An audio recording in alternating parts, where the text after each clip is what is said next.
Please, don't close the drawer. Grace Miller stopped breathing. Her hand was still wrapped around the cold steel handle of the mortuary drawer. The fluorescent lights above her gave a tired buzz, and rain tapped against the narrow basement windows like fingers begging to be let in. For one terrible second, Grace thought the voice had come from inside her own head. She'd been working too many nights, sleeping too few hours, worrying too much about rent, medicine, and the little boy waiting at home with his hand pressed over his chest whenever the pain came back. Then the white sheet moved, just a little. Grace stared at the old man lying beneath it. His name, according to the tag clipped to the side of the drawer, was William Hawthorne, 68 years old, founder of Hawthorne Properties. A billionaire, according to the morning papers. A man whose face Grace had seen on buildings, charity plaques, and business magazines left behind in doctors' waiting rooms. And according to the paperwork signed less than an hour ago, he was dead. But now one pale finger twitched against the metal tray. Grace's cleaning cloth slipped from her hand and fell soundlessly to the floor. "Sir?" she whispered. The man's eyelids did not open. His lips barely moved. His skin was gray beneath the sheet, and his breathing was so shallow she almost missed it. "Please." That single word was no louder than dust. Grace backed away, one hand over her mouth. She was not a doctor, not anymore. Years ago, before Caleb was born, before hospital bills and late notices and lonely bus rides, she had studied nursing for 3 semesters at a community college outside Harrisburg. She had learned how to check a pulse, how to listen for breath, how to stay calm when fear wanted to take the body over. But no class had ever prepared her for this. A man had been brought into a funeral home. A family had signed the papers. A service had been scheduled for morning, and he was still alive. Grace reached for his wrist with shaking fingers. At first, she felt nothing, only cold skin and her own heartbeat pounding in her ears. Then she found it. Weak, unsteady, but there. "Oh, dear God," she breathed. The basement of Harlow & Sons funeral home had always been quiet, but that night the silence changed. It no longer felt peaceful. It felt like something was watching. Something with money, power, and a reason to keep this man silent. Grace grabbed her phone from the pocket of her gray work smock. Her fingers trembled so badly she nearly dropped it. Before she could dial, footsteps sounded above her. Slow, measured, coming down the stairs. Grace froze. "Mrs. Miller?" It was Mr. Harlow, the funeral director. His polished shoes appeared first, then his dark suit, then his narrow, nervous face. He should not have been there. He always left before midnight. Grace stepped in front of the open drawer by instinct. Mr. Harlow looked at her, then at the drawer behind her. His face lost color. "What are you doing?" he asked. Grace swallowed. "Mr. Hawthorne is alive." For a moment, neither of them moved. The rain kept tapping on the windows. Somewhere upstairs, an old wall clock struck 2 a.m. Mr. Harlow's eyes flicked toward the door, not with surprise, with fear. "You need to close that drawer," he said quietly. Grace stared at him. "No." His voice lowered. "Grace, listen to me carefully. This is not our concern." "A living man is not our concern?" "The paperwork has been completed." "Paperwork does not decide if a man is breathing." Mr. Harlow took one step closer. "You have a son, don't you?" The words landed softly. That made them worse. Grace felt something cold pass through her chest. She thought of Caleb asleep in their small apartment, his dinosaur blanket tucked under his chin, his inhaler on the nightstand, and the unpaid medical envelope hidden in the kitchen drawer because she could not bear for him to see it. Her life was already hanging by a thread, and someone in this room had just touched it. William Hawthorne made a faint sound behind her. Grace turned quickly. His lips were moving again. She bent close, her ear near his mouth. "Eleanor," he breathed. Grace looked back at Mr. Harlow. "Who is Eleanor?" Before he could answer, another voice came from the stairwell. A man's voice, smooth, expensive, calm in a way that made Grace's hands go cold. "That would be my sister." A tall man stepped into the basement, wearing a black overcoat darkened by rain. He had William Hawthorne's sharp cheekbones, but none of the softness age had carved into the old man's face. Richard Hawthorne looked at his father in the open drawer. Then he looked at Grace. Not like she'd discovered a miracle, like she had become a problem. "Mrs. Miller," he said, as if they had met before. "Tell me exactly who you have called." Grace tightened her grip around her phone, and for the first time that night, she understood something with perfect clarity. William Hawthorne had not been placed in the dark by accident. Someone had helped put him there. And now, God help her, she was the only person standing between him and the drawer. Grace Miller had spent most of her life learning how to be small. Small in crowded rooms. Small in offices where people spoke down to her. Small at hospital billing desks where women in clean blouses explained balances as if kindness were an expensive service. Small in grocery lines when she counted coins for milk while strangers sighed behind her. But standing in the basement of Harlow and Sons' funeral home, with a living man lying behind her, and Richard Hawthorne watching her with calm, polished eyes, Grace knew being small would not save anyone.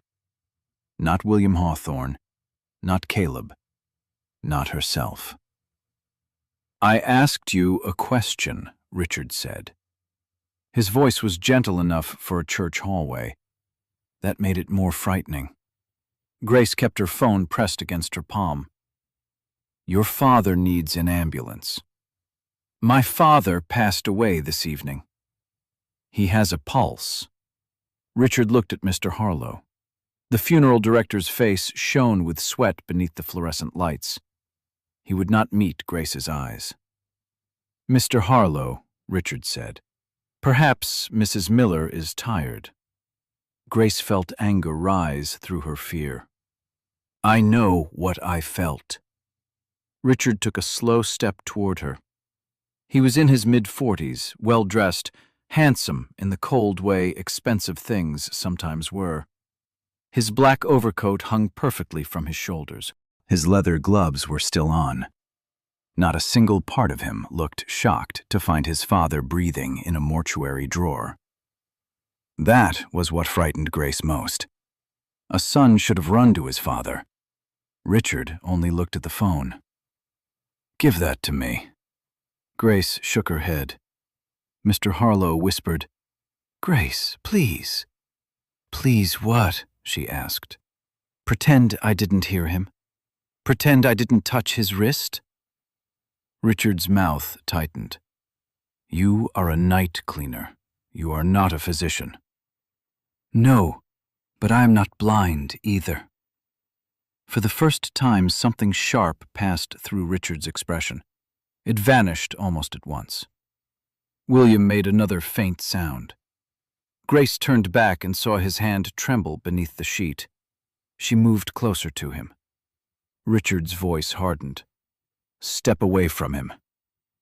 Grace did not. She bent over the old man, keeping her body between him and the others. His breath came in tiny, uneven pulls. His lips were dry. His skin was cold, but not with the stillness Grace had seen before in that basement. This was not death. This was a man trapped near it. "Sir," she whispered, "can you hear me?" One finger moved again. Grace swallowed tears she had no time for. She pressed the side button of her phone without looking. One tap, then another. The screen lit against her skirt pocket. Emergency call. She prayed it connected. Richard noticed. His eyes narrowed. "Mrs. Miller." Grace lifted the phone to her ear. Before Richard could reach her, she stepped back hard into the metal cart beside the drawer. Bottles rattled. A tray clanged to the floor. The noise crashed through the basement like a warning bell. 911, said a distant voice. Grace nearly sobbed with relief. "This is Harlow and Sons Funeral Home on West Mercer Road," she said quickly. "A man brought in as deceased is alive. His name is William Hawthorne. He has a weak pulse and shallow breathing. Please send paramedics now." Richard moved toward her. Mr. Harlow grabbed his arm. Not bravely, Grace realized, not to protect her, only to warn him that the call was already happening. Richard froze. The operator asked Grace to stay on the line. Grace did. She gave the address again.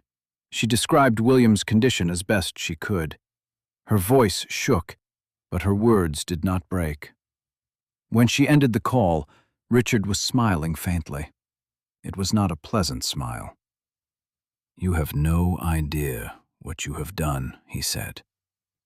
Grace looked him in the eye. "I hope I saved your father's life. You may have ruined yours." The words were quiet. Mr. Harlow closed his eyes. Grace felt the basement tilt beneath her feet. She thought of rent, Caleb's medicine, her old car that only started if she prayed first. She thought of all the ways powerful people could make a poor woman disappear without ever touching her. Then William's lips moved once more. Grace leaned close. This time the word came clearer. "Eleanor." Richard's face changed. Only for a second, but Grace saw it. The name mattered. The daughter mattered. And Richard did not want her found. Sirens began to rise in the distance, faint at first, then growing louder through the rain. Richard turned toward the stairs. "Father was placed in our family's care under medical guidance," he said, already building a story. Mrs. Miller panicked. She misunderstood what she saw.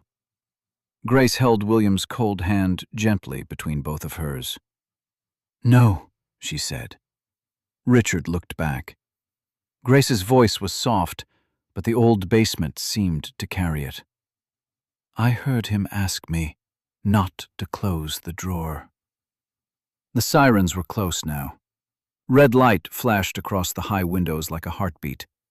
Mr. Harlow stepped aside as the front door opened upstairs, and voices called out. Paramedics came down quickly, carrying equipment, bringing noise and life into a place built for silence. Grace moved away only when they asked her to. She watched them check William's pulse, lift his eyelids, place oxygen over his mouth, call numbers to one another in urgent, professional tones. One paramedic looked over his shoulder at Richard. "This man is alive," he said. No one spoke. For one fragile moment, truth stood in the room with them. Then Richard Hawthorne buttoned his coat and gave Grace a look she would remember for the rest of her life. Not rage, not panic, a promise. By sunrise, she knew, the world would hear one version of the story, his version, unless she found Eleanor first. By 6 a.m, the rain had stopped, but Grace Miller felt as if the storm had followed her home. The streets of Harrisburg were still gray and empty when she parked her old blue Toyota outside the brick apartment building where she and Caleb lived on the 3rd floor. The engine coughed twice before going quiet. For a moment, Grace stayed behind the wheel with both hands resting on the steering wheel, unable to move. Her shoes were damp. Her uniform smelled faintly of disinfectant. Her heart still heard the sound of William Hawthorne whispering from beneath that white sheet. "Please, don't close the drawer." The paramedics had taken him to St. Agnes Medical Center. Richard had followed in a black town car. Mr. Hollow had stood near the funeral home entrance, looking 10 years older, saying nothing as the ambulance pulled away. No one thanked Grace. No one told her she had done the right thing. Before she left, Mr. Harlow had handed her an envelope with 1 week's pay in cash and told her not to come back until things were settled. Grace understood what that meant. She had lost the job. She sat in the car until the first light came on in Caleb's bedroom window. That little square of yellow pulled her back into the world. Upstairs, Mrs. Alvarez from across the hall had already made coffee. She was 71, widowed, and kind in the practical way of people who had survived enough to stop wasting tenderness. She watched Caleb during Grace's night shifts for $20 and whatever leftovers Grace could share. When Grace opened the apartment door, Caleb was sitting at the small kitchen table in his pajamas, drawing a dinosaur with wings. "Mommy," he said, looking up. "You're late." Grace forced a smile. "I know, baby." Mrs. Alvarez stood by the stove, her silver hair pinned in a loose bun. One look at Grace's face, and her own softened. "Bad night?" Grace glanced at Caleb. Mrs. Alvarez understood. She kissed the boy on the top of his head and said, "I'm going to get my laundry basket. You eat your toast." When the door closed behind her, Caleb studied his mother with the serious eyes of a child who had learned too early when adults were hiding pain. "Did somebody die?" he asked. Grace's throat tightened. "At a funeral home, sweetheart, that happens." "But did it make you sad?" Grace crossed the room and knelt beside his chair. Caleb was small for 8, with thin wrists and soft brown eyes that always seemed to carry more understanding than his years should allow. His hair curled close to his head because Grace cut it herself on Sunday evenings to save money. "Yes," she said carefully. "It made me sad. But something good might still come from it." Caleb nodded, as if that made sense. Then he pressed one hand lightly against his chest. Grace's smile vanished. "Pain?" "A little." She reached for his medication on the counter and gave it to him with water. His cardiology appointment had already been pushed back twice because of insurance delays and balances Grace could not pay. Every time Caleb winced, she felt the whole world place one more stone on her back. Her phone buzzed. Unknown number. Grace stared at it. For a second, she considered letting it ring. Then she answered. "Mrs. Miller?" a woman's voice said. "My name is Eleanor Hawthorne." Grace stood so quickly her knee bumped the table. Caleb looked up. Grace turned toward the window. "How did you get my number?" "My father's nurse at St. Agnes told me a woman from the funeral home called 911. I begged until someone finally gave me your name. I found your number through employment records."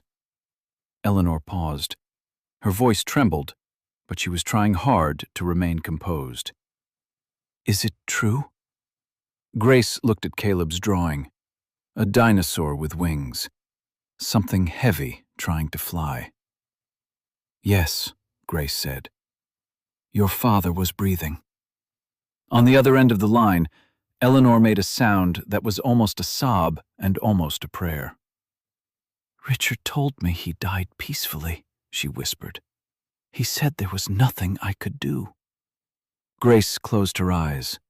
There it was. The story had already begun. "Your father said your name," Grace told her. Silence.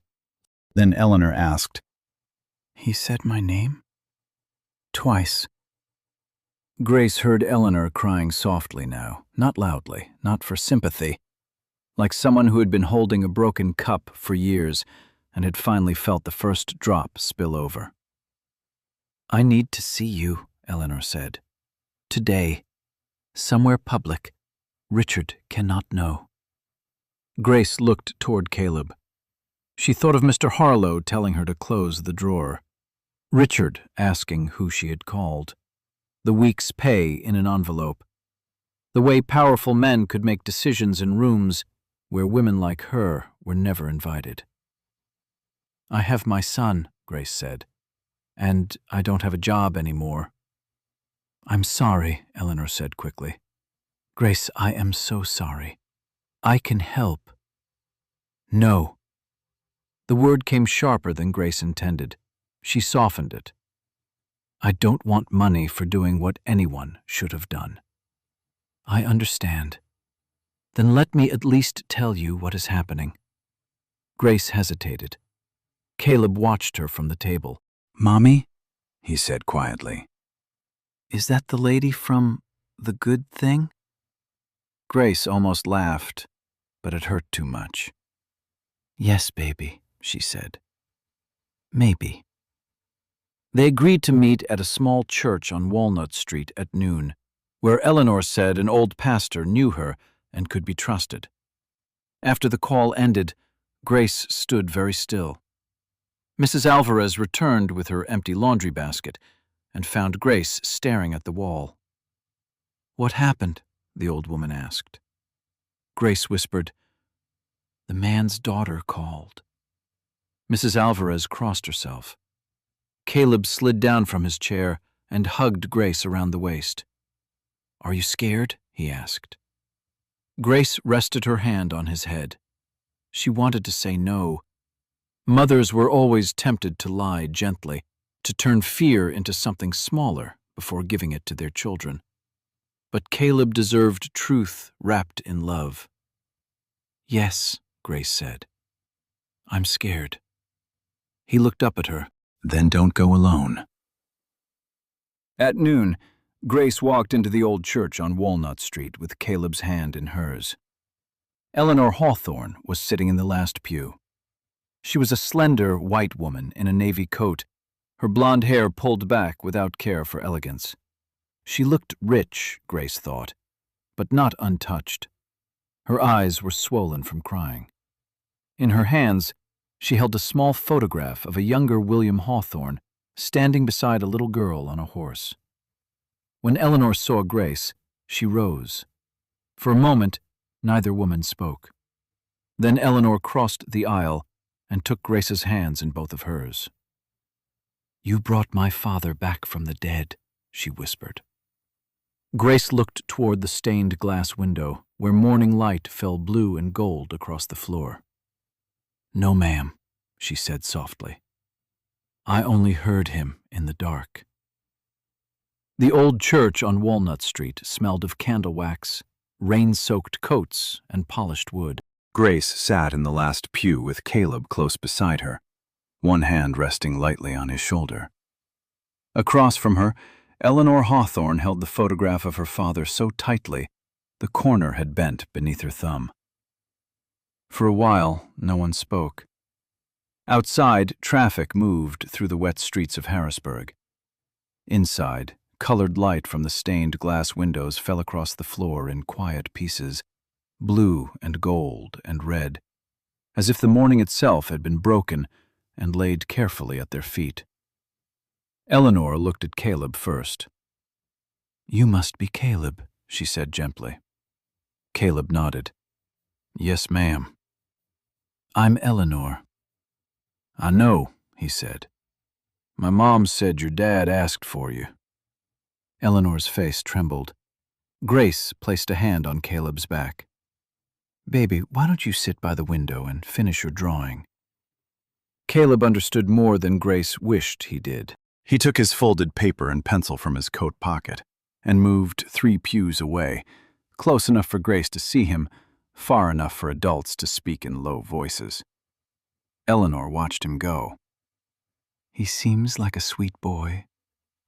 "He is," Grace said, "and he has heard enough fear for one morning." Eleanor lowered her eyes. "I'm sorry." Grace did not answer right away. Sorry was a word people used when they did not know what else to offer. Sometimes it meant something. Sometimes it was only a clean napkin placed over a broken plate. "What happened to your father?" Grace asked. Eleanor looked toward the front of the church, where a simple wooden cross hung above the altar. "Richard says he collapsed in his study yesterday afternoon. He said the private doctor came, tried everything, and declared him gone." She swallowed. "I was not called until after the funeral home had already been contacted." Grace frowned. "You're his daughter." "I am the daughter who asked too many questions."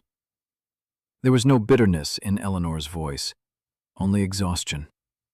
She opened her handbag and took out a small notebook, the kind women carry when they have learned memory is not enough to defend the truth.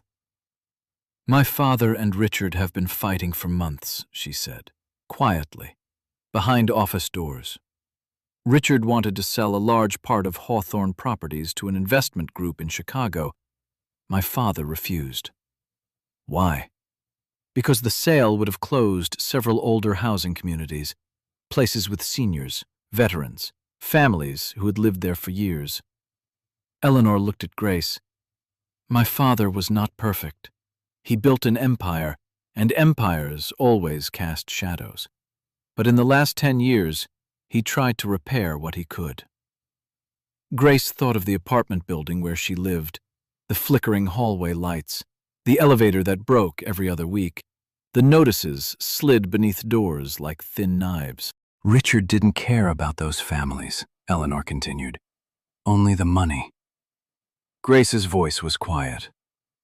"And your father stood in his way?" "Yes." A door opened near the side aisle. Grace stiffened. An elderly black pastor stepped in, his white collar visible beneath a worn cardigan. He walked with a slight limp and carried himself with the calm of a man who had buried too many people to be frightened by powerful names. "Mrs. Miller," Eleanor said, "this is Pastor James Whitaker. He knew my mother." Pastor Whitaker shook Grace's hand warmly. "Miss Grace," he said, "Eleanor told me enough to know you walked into a hard hour and did not turn away." Grace looked down. "I just called for help." That is often what courage looks like before people decorate it with bigger words. Caleb looked up from his drawing. Pastor Whitaker smiled at him. "And you must be the young artist."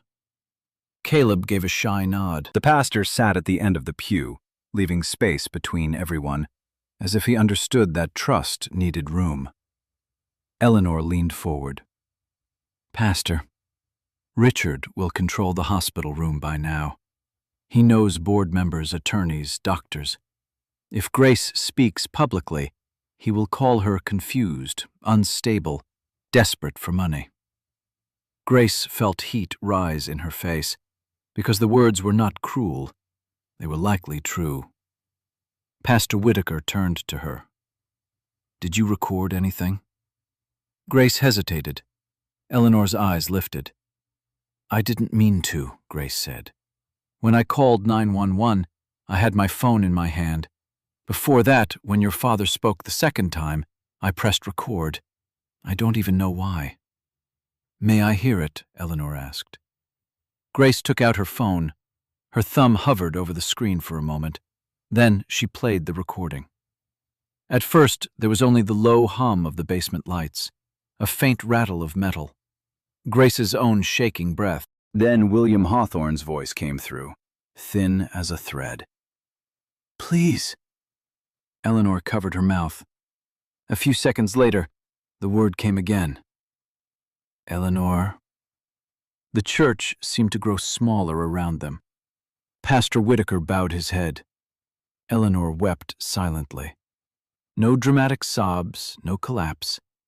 Just tears moving down a face that had spent years trying to remain dignified in rooms where her grief was inconvenient. Grace stopped the recording. "That is not enough by itself," Pastor Whitaker said carefully. "But it is something. And something is more than Richard expects you to have." Eleanor wiped her face. "I have a friend at St. Agnes, a nurse I trust. She said my father is alive but in critical condition. Richard has already restricted visitors." Grace looked up. "Can he do that?" "With enough paperwork, yes," Eleanor said. "At least for a little while." Pastor Whitaker folded his hands over his knee. "Then the first task is simple. Not easy, simple. We keep William alive long enough for the truth to stand on its own legs." Caleb had stopped drawing. Grace noticed his hand pressing against his chest again.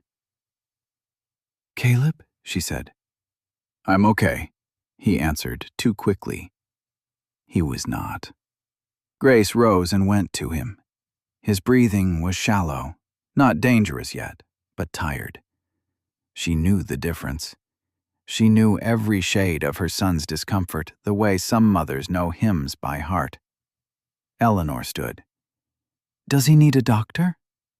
"He has a cardiology appointment next month," Grace said, reaching for his medicine. "It was supposed to be last month." Eleanor's expression changed.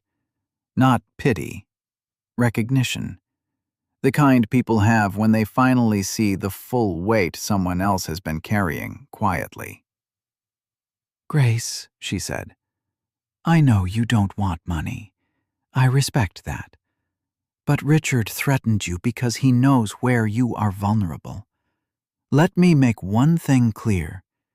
My father is alive because of you." "If your son needs care, he should receive care." Grace shook her head. "I won't sell what I heard." "I am not buying your truth," Eleanor said softly.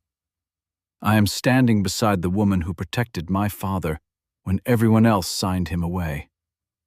Grace looked at Caleb. His face was pale. Her pride and her fear stood on opposite sides of her heart, both asking to be called love. Pastor Whitaker spoke gently.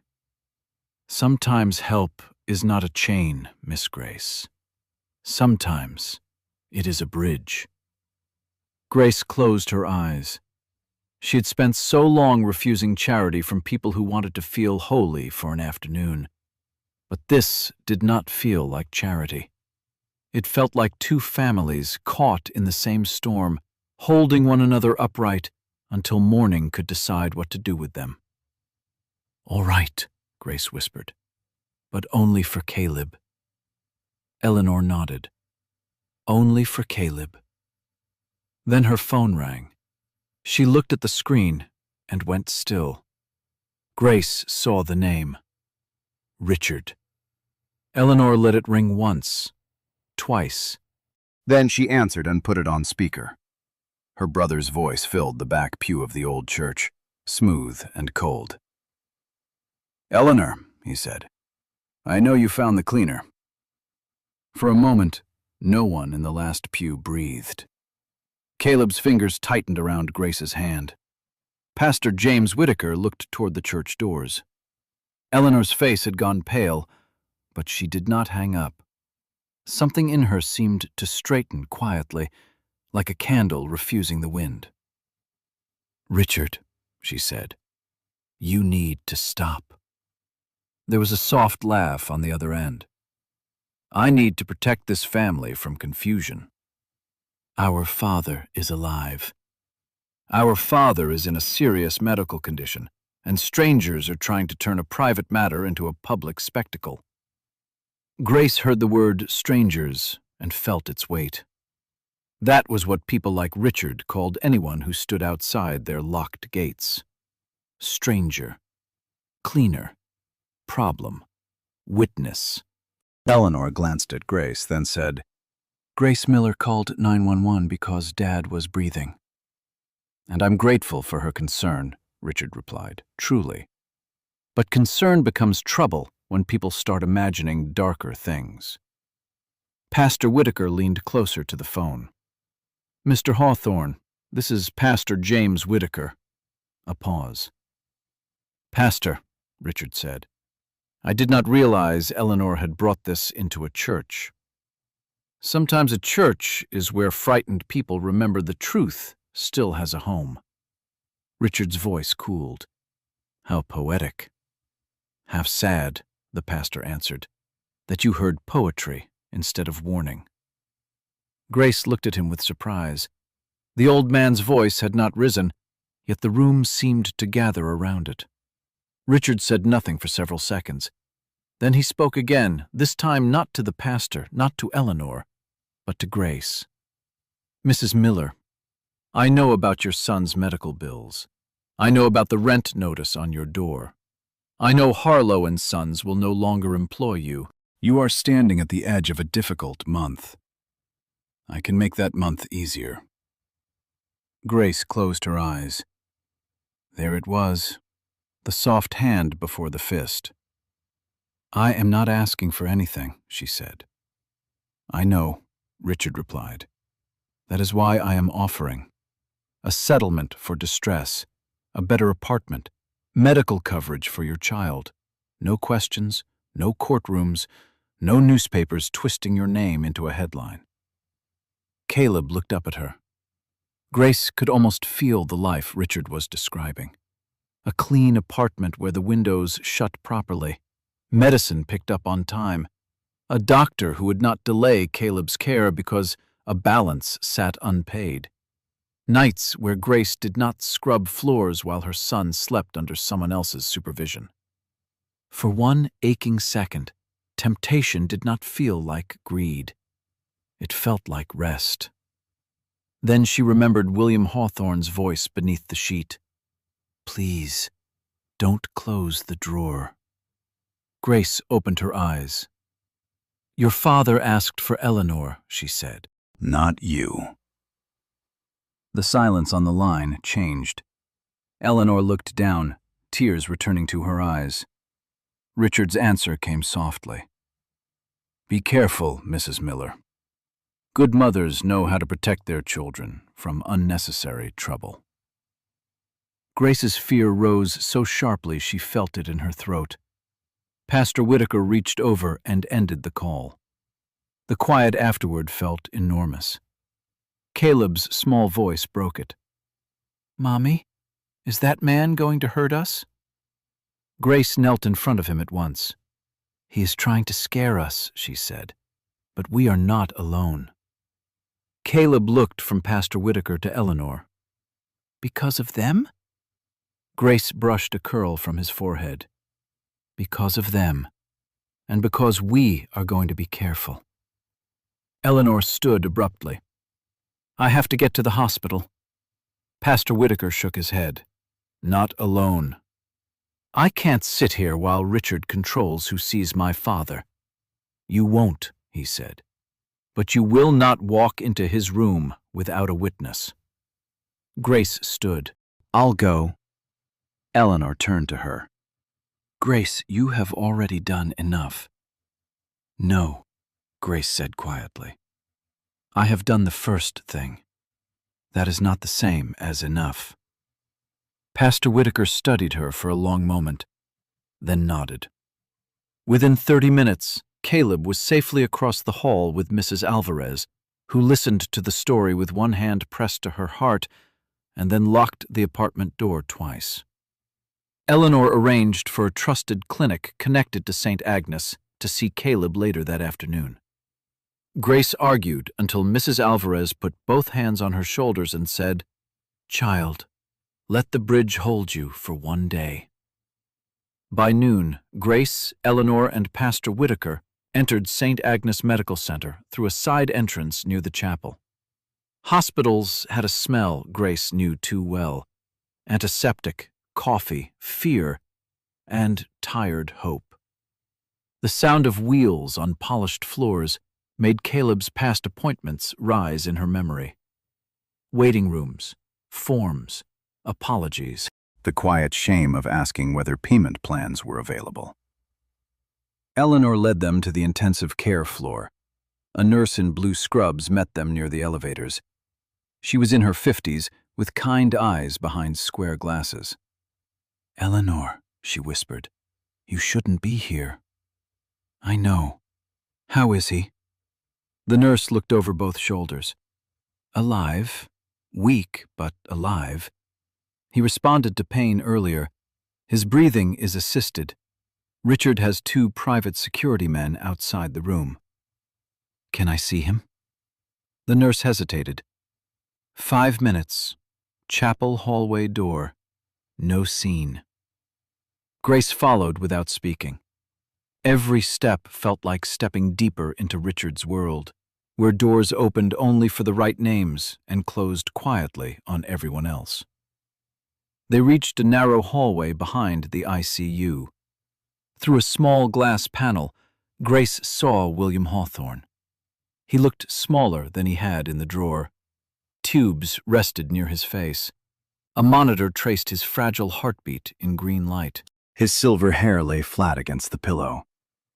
One hand rested outside the blanket, bruised from medical tape. Eleanor made a broken sound. Pastor Whitaker placed a hand on her shoulder.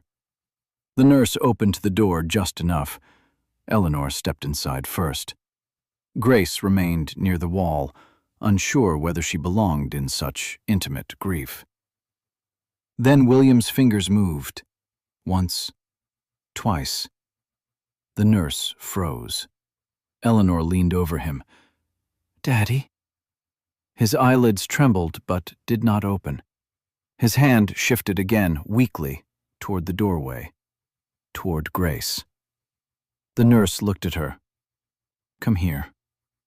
Grace shook her head. He needs his daughter. I think, the nurse said softly, he knows who kept him alive. Grace stepped forward slowly. William's cold fingers touched hers. His lips moved beneath the oxygen mask. The words were faint, almost lost under the machines, but everyone in the room heard them. Don't let Richard sign. Eleanor's face drained of color. Grace leaned closer. Sign what, sir? William struggled for breath. The monitor quickened. The nurse moved to calm him, but his fingers gripped Grace with surprising urgency. Papers, he whispered. Tonight. Then his strength seemed to leave him. His hand went slack. The nurse checked the monitor, then exhaled. He's stable, but you have to go now. Eleanor looked terrified. What papers? Pastor Whitaker's face had gone solemn. Grace turned toward the glass panel. Beyond it, at the far end of the hall, Richard Hawthorne stood beside 2 men in dark suits.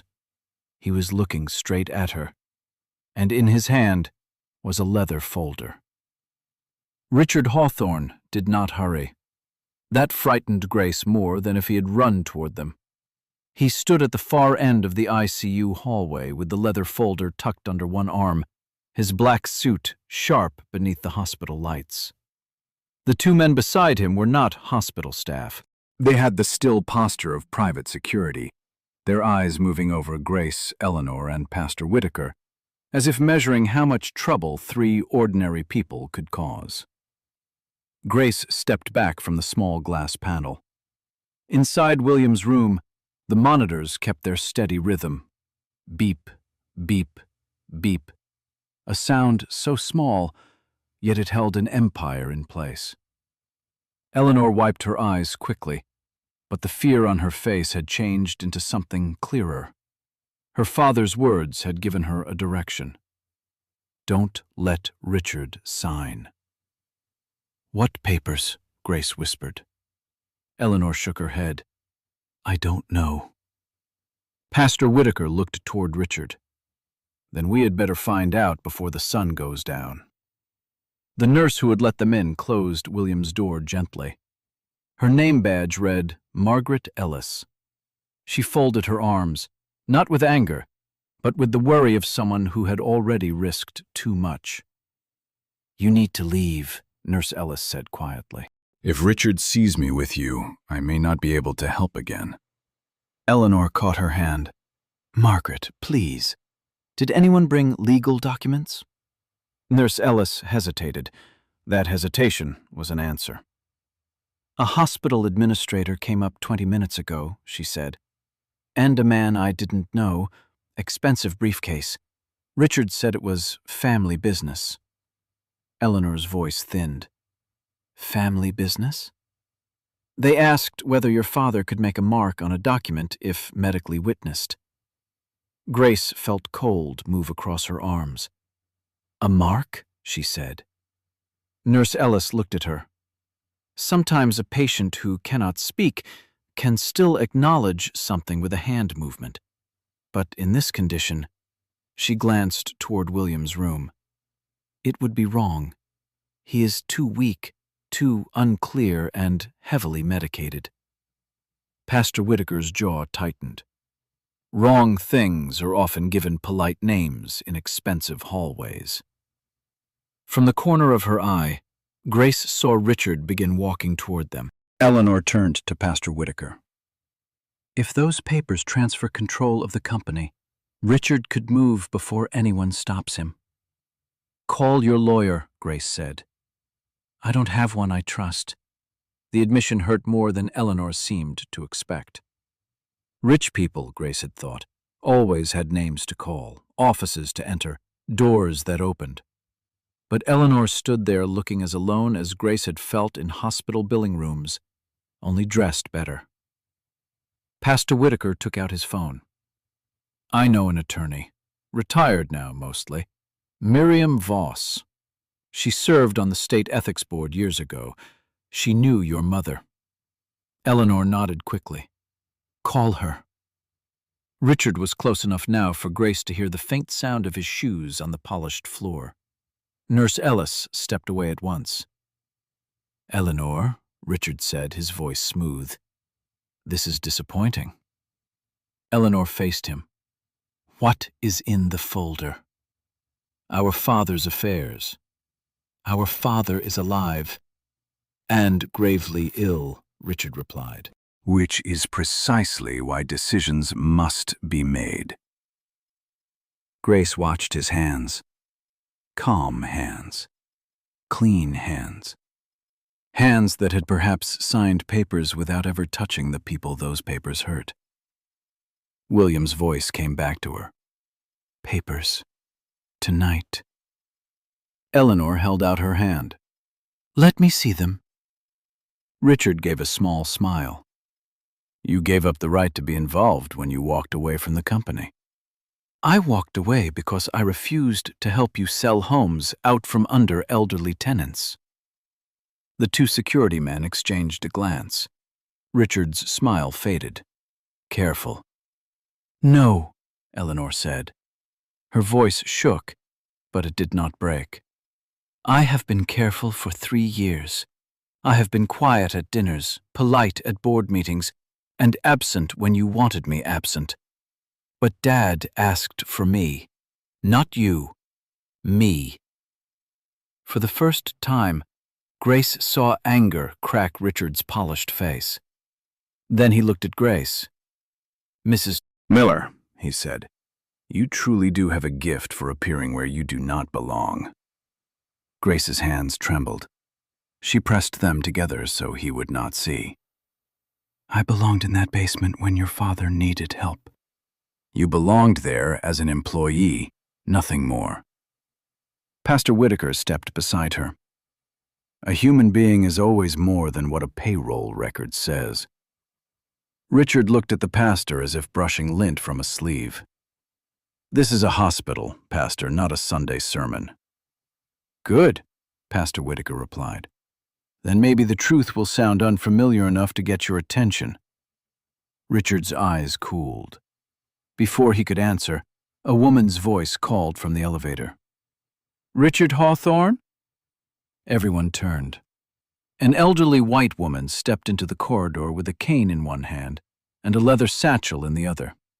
Her silver hair was cut short, and her navy coat looked old but carefully kept. She was small, but nothing about her presence felt fragile. Pastor Whitaker let out a breath. Miriam. Miriam Voss walked toward them slowly. "James, Eleanor." Then she looked at Grace. "And you must be Mrs. Miller." Grace nodded. Richard's expression hardened. "This is a private family matter." Miriam smiled without warmth.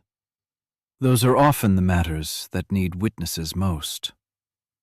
Richard lifted the folder slightly. "My father's legal team is handling everything." "Is your father able to instruct them?" "He made his wishes clear before his medical event." "Wonderful," Miriam said. "Then you will have no objection to delaying any signature until an independent physician confirms his capacity." The hallway went silent. Richard's grip tightened on the folder. Eleanor took one step forward. "That is all I am asking." "No," Richard said. "That is not all you are asking. You are asking to drag this family through public embarrassment because a night cleaner misunderstood a medical situation." Grace felt the insult land, but it no longer sank as deeply. She thought of Caleb's hand in hers, of William's fingers reaching for her through the hospital door, of Mrs. Alvarez locking the apartment twice, of all the small people Richard believed could be moved out of the way because they had bills. "I did not misunderstand," Grace said. Richard turned to her. Grace lifted her phone. "I recorded your father speaking in the funeral home," she said. "I recorded him saying Eleanor's name." Eleanor looked at her sharply. Pastor Whitaker stood very still. Miriam's face did not change, but her eyes brightened. Richard's voice dropped. "You recorded a private family moment?" "No," Grace said. "I recorded proof that a living man had been placed where no living man should be." The words seemed to travel down the hallway and enter every open door. A hospital administrator appeared near the nurses' station, watching now. Richard noticed. Miriam took advantage of that tiny shift. "Mr. Hawthorne, I advise you to put those documents away." "I do not take advice from retired lawyers." "No," Miriam said, "but judges still remember me." For one long moment, Richard looked at each of them. Then he gave a soft laugh, as if they were children playing court in a kitchen. "Delay all you want," he said. "By tomorrow morning, the board will know my father is unfit to lead. Control will pass where it should have passed years ago." Eleanor's face tightened. "You mean to you?" "To stability," Richard said. He turned and walked away, the two men following him. But at the elevator, he stopped and looked back at Grace. "One more thing, Mrs. Miller. Hospitals are careful institutions. A woman surrounded by confusion may find appointments harder to keep." Grace went still. Eleanor whispered, "Richard." He stepped into the elevator before anyone could answer. The doors closed. For a moment, Grace could not hear the hospital sounds around her, only Caleb's name inside Richard's warning. Miriam moved closer, her voice softened. "Mrs. Miller, look at me." Grace did. That was a threat, and threats leave tracks when spoken before witnesses. Pastor Whitaker nodded. He overplayed his hand. But Grace was already reaching for her phone. Mrs. Alvarez answered on the second ring. "Grace? Is Caleb all right?" "He's right here, eating soup and telling me my television is too old." Grace closed her eyes with relief so strong it almost bent her knees. "Keep the door locked," she whispered. "Already done." When Grace ended the call, Eleanor was watching her with tears in her eyes. "I am so sorry," she said. Grace looked toward William's room.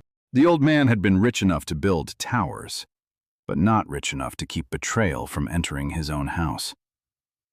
Grace had been poor enough to fear a clinic appointment could vanish with one phone call, but not poor enough to sell her conscience. "We need to make sure your father wakes up," Grace said. Miriam nodded. "And we need that recording secured somewhere Richard cannot reach." Pastor Whitaker looked down the hallway where Richard had disappeared. "Then we move before sunset." Grace held her phone against her chest. For the first time since the basement, she was not only afraid, she was angry. Not the loud kind, not the reckless kind. The kind that stands up slowly after years of being told to sit down. By 3 o'clock that afternoon, Grace Miller understood that truth did not become strong simply because it was true. It needed shelter. It needed witnesses. It needed someone brave enough to carry it through doors built to keep poor people out. Miriam Voss proved to be that kind of someone. She borrowed a small consultation room near the hospital chapel and turned it into a quiet command post. Her leather satchel opened across the table like an old soldier's pack. Out came reading glasses, a yellow legal pad, a phone charger, 2 pens, and a calm that made everyone else breathe a little easier. Grace sat near the window, her phone on the table in front of her. The recording had been copied 3 times. 1 copy went to Miriam, 1 to Pastor Whitaker, 1 to Eleanor's trusted nurse, Margaret Ellis, who promised to keep it in a secure hospital file until an official request could be made. "You did well keeping the original," Miriam told Grace. Grace rubbed her palms together. "I didn't know what I was doing." "Most honest people don't," Miriam said. "That is why dishonest people often underestimate them." Eleanor stood by the wall, speaking quietly into her phone. She had called 2 former board members who still respected her father. She had called a senior physician not connected to Richard's private doctor. She had called an old family accountant who had once warned her about Richard's rush to sell the senior housing properties. With every call, Eleanor seemed less like a grieving daughter pushed to the edge of her own family, and more like the woman her father must have hoped she would become. Grace watched her and thought of Caleb. Sometimes children did not need a perfect parent. They needed to see one person stand up after being bent for too long. At 4 o'clock, Mrs. Alvarez called. Grace answered before the first ring ended. "Is he okay?" "He is fine," Mrs. Alvarez said. "The clinic called. His appointment is confirmed for 5:30. Eleanor's name must carry weight." Grace looked at Eleanor, who was still on the phone. "Thank you," Grace whispered. "Do not thank me. Just come home alive enough to scold your son. He is trying to convince me soup tastes better with cereal in it." For the first time that day, Grace laughed. It came out small and tired, but it was real. Caleb came on the line a moment later. "Mommy, I'm here, baby. Are you still helping the man who was almost dead?" Grace closed her eyes. Children had a way of naming things without decoration. "Yes." "Is he awake?" "Not yet." "Maybe you should tell him about dinosaurs," Caleb said. "When I feel bad, dinosaurs help." Grace smiled through the ache in her chest. "I'll remember that." There was a pause. Then Caleb said, "Mommy?" "Yes?" "Don't let the bad man scare you all the time." Grace held the phone tighter. "I won't." When the call ended, Pastor Whitaker was watching her with kind eyes. "Your boy has an old soul," he said. "He shouldn't have to," Grace replied. "No child should. But some carry light early." Miriam's phone buzzed before Grace could answer. The old attorney looked at the screen, then lifted one finger for silence. "Yes," she said. "This is Miriam Voss." Everyone waited. Miriam listened for nearly a minute. Her face did not change, but the hand holding her pen went still. "Send it to me now," she said, "and do not speak to Richard Hawthorne again without counsel present." She ended the call. Eleanor stepped forward. What happened? That was Arthur Bell, Miriam said. Your father's former accountant. Eleanor's face tightened. What did he say? Miriam removed her glasses slowly. Richard is not only trying to take temporary control. He has arranged an emergency board session at 7 tonight. The agenda includes declaring William medically incapable and approving the sale your father refused. Eleanor gripped the back of a chair. The senior housing communities, she whispered. Yes, Miriam said. If approved, the sale will move quickly. Residents could receive notices within weeks. Grace thought of old people sitting beside windows in small apartments, men with walkers, women with photographs on their walls, families counting fixed incomes the way she counted grocery money, all of them becoming numbers in a folder. Can we stop it? Grace asked. Miriam looked at her. We can delay it, maybe. If we prove there are serious questions about William's condition, the timing of the declaration, and Richard's pressure on witnesses. Eleanor lifted her head. My father spoke in the ICU. Grace heard him. So did Margaret. Good, Miriam said. But the board will say he was medicated, confused. They will say the recording from the funeral home is emotional, not legal. Pastor Whitaker folded his hands. Then we need more than words from a sick man. Grace looked down at her phone. Something had been bothering her since the basement. A small detail, quiet, easy to miss. Mr. Harlow, she said. Everyone turned toward her. Grace sat forward. He knew. When I told him Mr. Hawthorne was alive, he wasn't shocked. He was scared. He told me to close the drawer. Miriam's eyes sharpened. Would he admit that? Grace shook her head. Not if he thinks Richard can ruin him. Eleanor's voice hardened. Richard can. Pastor Whitaker stood. Fear has a way of shrinking a man, but sometimes shame can make him remember his size. Miriam looked at him. James. I'll call him. The pastor stepped into the hallway. For 10 long minutes, Grace listened to the muted hospital sounds beyond the door. Carts rolling, nurses speaking softly, an elevator chime in the distance. She thought of Mr. Harlow's face under the basement lights, the sweat on his forehead, the way he had said, "This is not our concern." Had someone paid him, threatened him, or had he simply been afraid of a family too rich to question? When Pastor Whitaker returned, his expression was grave. He will not come here, he said. But he is willing to speak to Miriam by phone, off the record first. Miriam nodded. Put him on. The call was short. Grace heard only Miriam's side. Mr. Harlow, I am not asking for comfort. I am asking for truth. A pause. Yes, I understand what was signed. Another pause.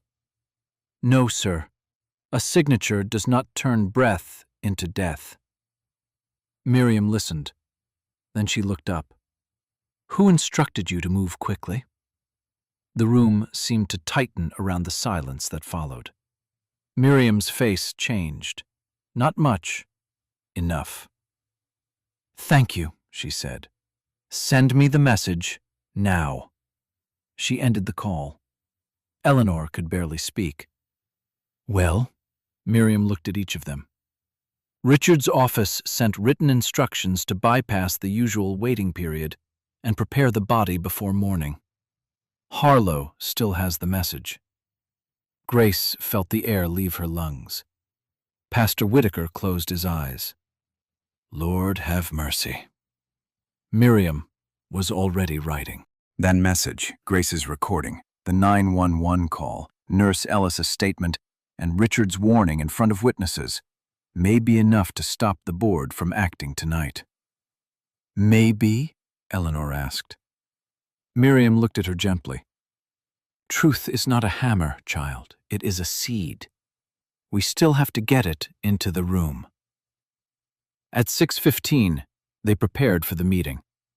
William remained alive in ICU, guarded now not only by Richard's men, but by Nurse Ellis, 2 hospital administrators, and a physician Miriam had demanded in writing. It was not safety, but it was something. The new physician was Dr. Adrian Cole, a quiet man with silver-rimmed glasses and a voice that carried no excitement, only facts. He examined William for nearly 20 minutes, while Nurse Ellis remained in the room, and Miriam waited outside with Eleanor and Grace. When he emerged, Eleanor stood so quickly her chair scraped the floor. Doctor? Dr. Cole looked at her gently. Your father is critically ill, but he is not beyond response. He has shown purposeful movement and limited verbal response. In my opinion, it would be medically improper to use him for any legal signature tonight. Miriam exhaled. Will you put that in writing? I already have. Eleanor covered her mouth. Grace closed her eyes. It was not victory, but it was a door opening. Then Nurse Ellis stepped out of William's room. He is asking for Eleanor, she whispered. Eleanor went pale. Miriam looked at Dr. Cole. Can he safely answer a few simple questions on video? Dr. Cole hesitated. Only if brief. No pressure. No legal documents. No leading questions. That is enough, Miriam said. They entered the ICU room together. Grace stayed near the door, but William's eyes found her almost immediately. He looked fragile beneath the white hospital blanket, his face pale, his body connected to tubes and monitors. Yet something in his gaze was no longer lost. He was not strong. He was not healed. But he was there. Eleanor took his hand. Daddy, she whispered. William's fingers moved against hers. Miriam turned on her phone camera and spoke clearly. My name is Miriam Voss. Present in this room are Dr. Adrian Cole, Nurse Margaret Ellis, Eleanor Hawthorne, Pastor James Whitaker, and Mrs. Grace Miller. Mr. Hawthorne, do you understand where you are? William's lips moved. Dr. Cole leaned closer. Hospital, William whispered. Miriam kept her voice gentle. Do you know who Eleanor is? My daughter. Eleanor bowed her head, tears falling onto the blanket. Miriam continued. Do you want Richard Hawthorne to sign documents on your behalf tonight? William's breathing roughened. Dr. Cole lifted one hand, ready to stop the recording. Then William spoke, faint but clear enough for the room to hear. No. Miriam asked one final question. What do you want the board to do? William's eyes moved toward Eleanor. Wait, he whispered. Let Eleanor protect the Holmes. Then his strength faded. Dr. Cole ended the exchange immediately. That is enough. Miriam stopped recording. Eleanor bent over her father's hand and wept without sound. Grace looked at William and thought of the basement, the cold metal, the white sheet, the whisper that had refused to disappear. Now his voice had crossed from the drawer to the boardroom. At 7 o'clock, the emergency board meeting of Hawthorne Properties began behind polished doors on the 24th floor downtown. Grace was not in that room. She was in the hospital consultation room with Eleanor, Pastor Whitaker, Miriam, Nurse Ellis, and Dr. Cole, watching the faces of the board members appear one by one on a secure video call. Richard sat at the head of the boardroom table in his black suit, composed and sharp beneath the warm lights. Behind him were dark wood panels and the company seal his father had built decades before. He looked as if nothing in the world had gone wrong. until he saw Eleanor on the screen, then Miriam, then Grace. His eyes narrowed. "This meeting is restricted," Richard said. "Mrs. Miller has no standing here." Miriam leaned toward the camera. "Mrs. Miller is a material witness in a matter directly related to the proposed action on tonight's agenda." Richard smiled without warmth. "A night cleaner has no expertise in corporate governance." "No," Miriam said, "but she knows the difference between a breathing man and a silent room." Several board members shifted in their chairs. Charles Whitcomb, an older man with a silver beard, leaned forward. "Richard, before we proceed, I want to know why we were not informed that your father was transported from a funeral home by ambulance this morning." Richard's jaw tightened. There was a medical misunderstanding. Dr. Cole spoke for the first time. It was not a misunderstanding. William Hawthorne was alive when emergency services arrived. He remains alive at St. Agnes Medical Center. A gray-haired board member named Patricia Lowell stared at Richard. "You told us your father had passed." "At the time," Richard said smoothly, "that was the information available to me." Grace felt her stomach tighten. He was good. Too good. Miriam opened the folder in front of her. "Then perhaps you can explain why your office instructed Harlow and Sons Funeral Home to bypass the usual waiting period and prepare Mr. Hawthorne before morning." The room went very still. Richard's face did not change. "I have no knowledge of that." Miriam held up a printed message. "Mr. Harlow does." Charles Whitcomb removed his glasses slowly. Eleanor spoke then, her voice shaking but steady enough to stand. "My father fought this sale because it would displace seniors, veterans, and families who trusted this company." Richard scheduled tonight's vote while our father was in critical condition, and while serious questions remained about how he was declared deceased in the first place. Richard turned toward the board. "My sister is emotional, understandably so. But this company cannot be held hostage by grief, rumors, and a cleaner's imagination." Grace felt the old shame come toward her. Cleaner, that word again. Pastor Whitaker leaned close to the microphone. "Mr. Hawthorne, a person's work does not make their truth smaller." Richard ignored him. Miriam pressed play. The recording from the funeral home filled the speakers. First came the low hum of fluorescent lights, then Grace's frightened breathing, then William Hawthorne's voice. "Please." Eleanor closed her eyes. A few seconds later, the name came like a prayer from under the earth. "Eleanor." No one in the boardroom moved. Miriam stopped the recording before grief could become spectacle. Richard exhaled sharply. "A critically ill man made a sound that is not evidence of capacity." Dr. Cole nodded once. "That is correct. The funeral home recording alone does not prove capacity." Richard's eyes brightened, as if he had found a door. But Dr. Cole continued. "That is why I performed an independent examination this evening. Mr. Hawthorne is not capable of signing legal documents tonight. However, he is capable of limited, purposeful response. And he was clear about one point." Miriam played the second video.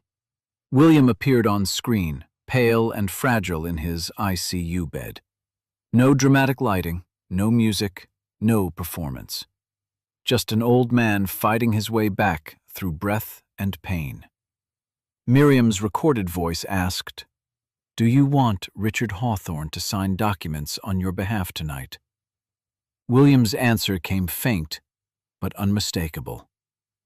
"No." Then Miriam asked, "What do you want the board to do?" William's eyes moved toward Eleanor. "Wait," he whispered. "Let Eleanor protect the homes. The video ended. The boardroom was silent. Grace watched Richard's face. For the first time since the basement, his calm did not return quickly enough. Patricia Lowell turned to him. "What were we expected to sign tonight?" Richard's voice was tight. "A temporary transfer of authority to maintain stability." "And the sale?" Charles Whitcomb asked. Richard said nothing. That silence did more damage than any confession.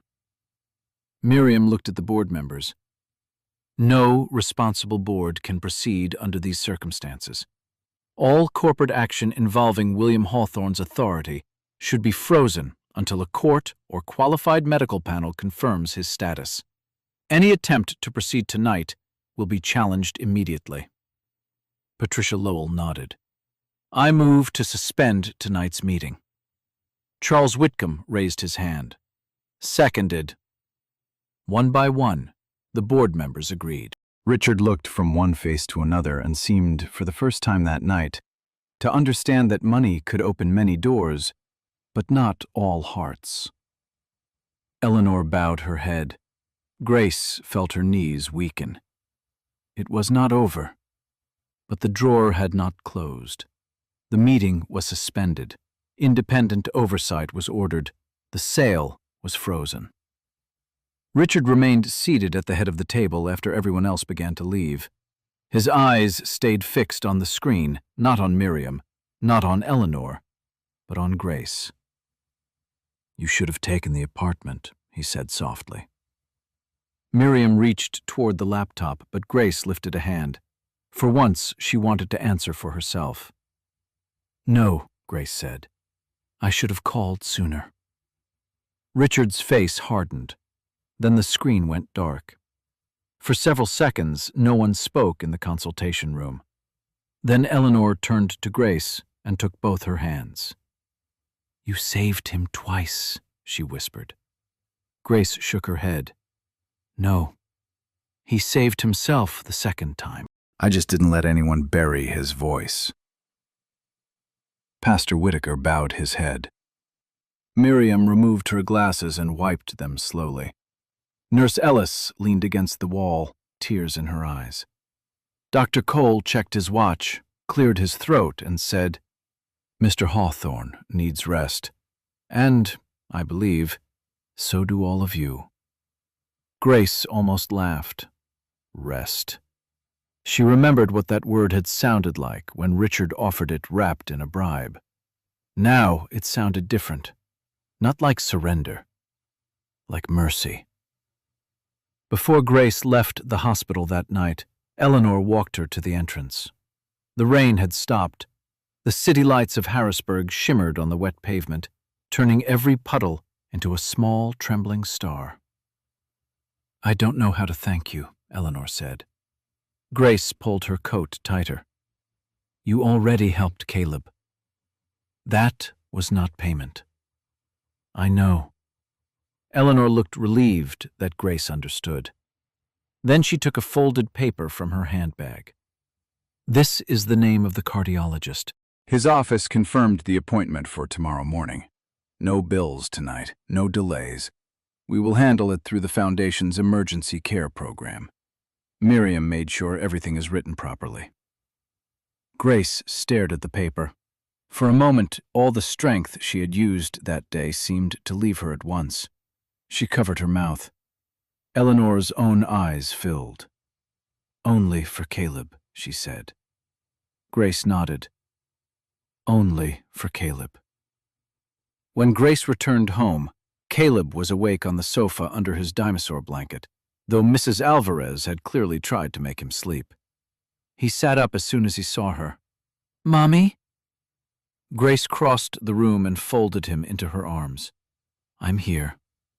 "Did the man wake up?" "A little." "Did he tell the bad man no?"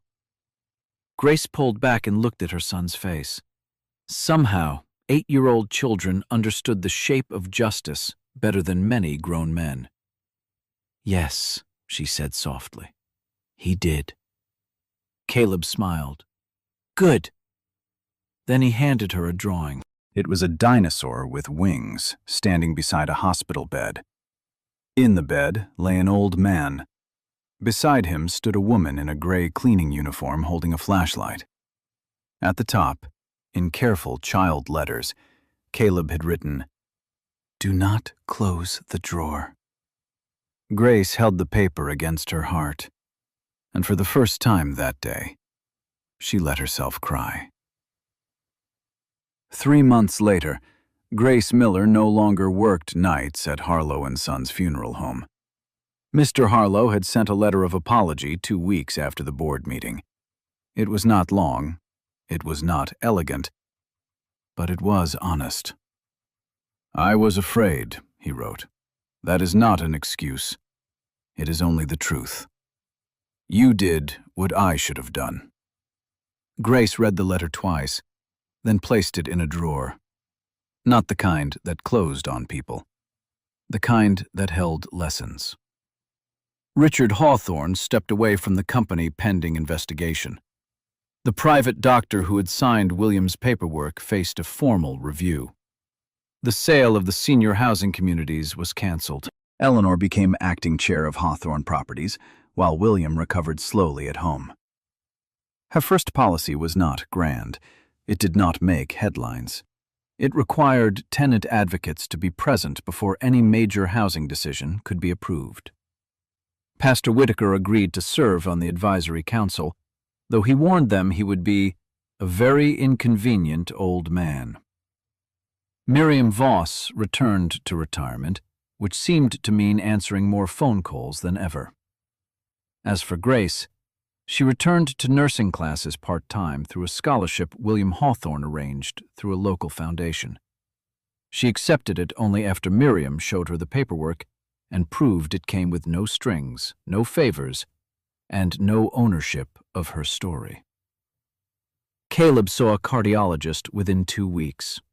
His condition still needed care, but the fear around it no longer ruled every hour of Grace's life. On a clear Sunday afternoon in spring, Grace and Caleb visited William at his home outside Harrisburg.